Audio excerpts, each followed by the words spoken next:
Salam sejahtera kepada seluruh rakyat Malaysia. Hari ini merupakan hari ke-8 PKP ketiga dilaksanakan, iaitu sudah pun melebihi 1 minggu.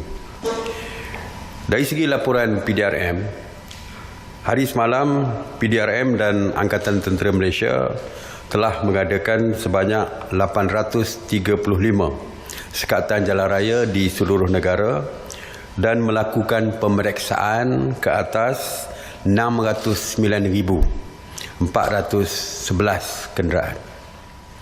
Sebanyak 50,226 pemeriksaan mengejut telah diadakan di seluruh negara dengan sebanyak 6,122 premis telah diperiksa oleh pihak berkuasa. PDRM telah menangkap 865 individu berbanding 946 individu hari sebelumnya kerana engkar PKP yang merangkumi 732 individu yang direman dan 133 individu yang dijamin polis. Seramai 1,236 individu telah pun dituduh di mahkamah. Jumlah tangkapan kumulatif engkar PKP sehingga semalam adalah seramai 17,735 individu. Seperti yang kita sedia maklum, minggu ini kita akan berpuasa. Saya percaya umat Islam tentu saja akan membuat persiapan, termasuk membeli belah untuk menyambut kedatangan Ramadan ini. Oleh itu saya ingin menasihatkan supaya merancang pembelian supaya tidak terlalu bersesak-sesak sewaktu pembelian. Dan saya harap sewaktu pembelian, sama ada di pasar atau di pasar raya sekalipun, patuhlah kepada arahan yang dikeluarkan, termasuk penjarakan sosial dan sebagainya dilaksanakan. Walaupun saya lihat jika di pasar raya memang penjarakan sosial dilaksanakan, kadang-kadang kita lihat barisan yang begitu panjang beratur untuk memasuki pasar raya. Jadi sebab itulah saya katakan bahawa boleh buat perancangan sebelum keluar, kerana di pasar raya mungkin queue-nya begitu panjang sekali. Ya, walaupun tetap mesti patuh kepada setiap arahan PKP ini. Mengenai berita palsu, sehingga semalam PDRM dan SKMM Suruhanjaya Komunikasi dan Multimedia Malaysia telah membuka 237 kertas siasatan berkaitan dengan berita palsu COVID-19 berbanding dengan 229 kertas siasatan pada hari sebelumnya.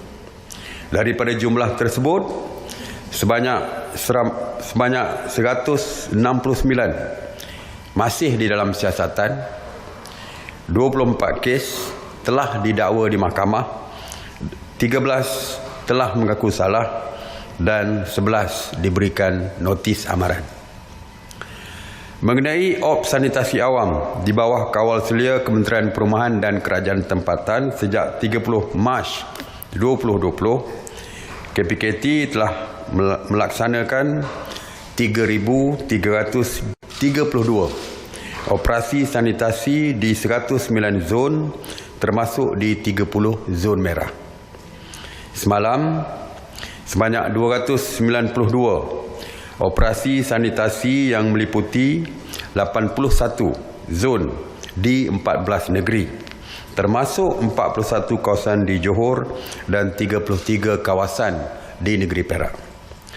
Operasi sanitasi semalam merangkumi 234 bangunan kerajaan, 110 tempat awam, 174 pusat perniagaan dan 21 pasar raya.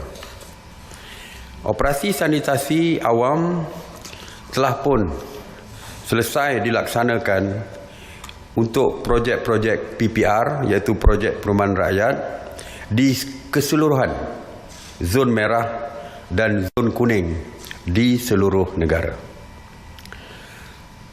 Mengenai pengurusan pusat kuarantin, setakat semalam sebanyak 196 pusat kuarantin telah dibuka dan beroperasi berbanding dengan 193 pada hari sebelumnya, yang mana 16,154 individu sedang menjalani proses kuarantin wajib. Semalam, seramai 738 rakyat Malaysia telah pulang ke tanah air dan telah dikuarantin secara wajib.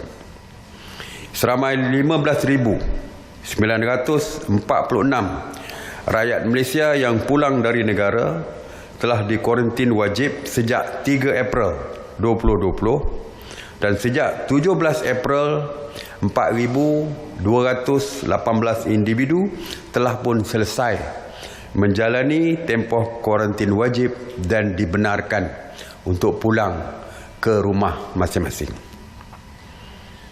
Mengenai keperluan asas, semalam KPDN HEP ataupun Kementerian Perdagangan Dalam Negeri dan Hal Ehwal Pengguna telah membuat pemantauan harian 25 jenis bakalan di 1,133 pemerasan premis perniagaan, termasuk 833 peruncit, 268 pemborong dan 32 pengilang. KPDN HEP bersama dengan Kementerian Pertanian dan Industri Makanan MOA sentiasa memantau bekalan makanan harian seperti beras, buah-buahan, sayur-sayuran, ikan, ayam, daging, telur, susu dan susu segar di seluruh negara. Secara keseluruhannya, bekalan barang keperluan adalah mencukupi dan mampu menampung keperluan dalam negara secara berterusan. Kementerian Pertanian juga memberikan jaminan bahawa barang makanan basah seperti sayur-sayuran juga lebih daripada mencukupi. Oleh itu, orang ramai dan rakyat khususnya dinasihatkan supaya tidak bimbang dengan bekalan makanan dan keperluan harian bagi menyambut bulan Ramadan kerana ianya dijamin mencukupi. Tuan-tuan sekalian, seperti yang saya sebutkan bahawa sebelum PKP ramai di kalangan rakyat kita berebut-rebut untuk pulang ke kampung halaman masing-masing. Mereka dah berada di kampung masing-masing lebih dari sebulan. Banyak yang membuat aduan, yang mengadu kepada kita, dah tak ada pakaian dah nak pakai kerana terlalu lama berada di kampung dan sebagainya. Kita faham tentang keresahan mereka dan keinginan mereka untuk pulang ke rumah mereka di tempat kerja. Kita faham ada yang bimbang, rumah mereka mungkin takut dipecah masuk dan sebagainya, berbagai-bagai kebimbangan lagi, dan mereka ingin pulang ke kampung. Setengahnya pulang bersendirian dan anak-anak mereka mungkin tinggal di rumah mereka di Kuala Lumpur sebagai contoh. Jadi mereka dipisahkan, tidak dapat bersama-sama dengan keluarga mereka selama sebulan ini. Jadi keinginan mereka untuk pulang, kerajaan tahu, begitu tinggi sekali. Lebih-lebih lagi apabila saya mengumumkan kelonggaran akan diberikan kepada pelajar-pelajar IPTA dan IPTS untuk mereka dibenarkan pulang ke kampung halaman masing-masing.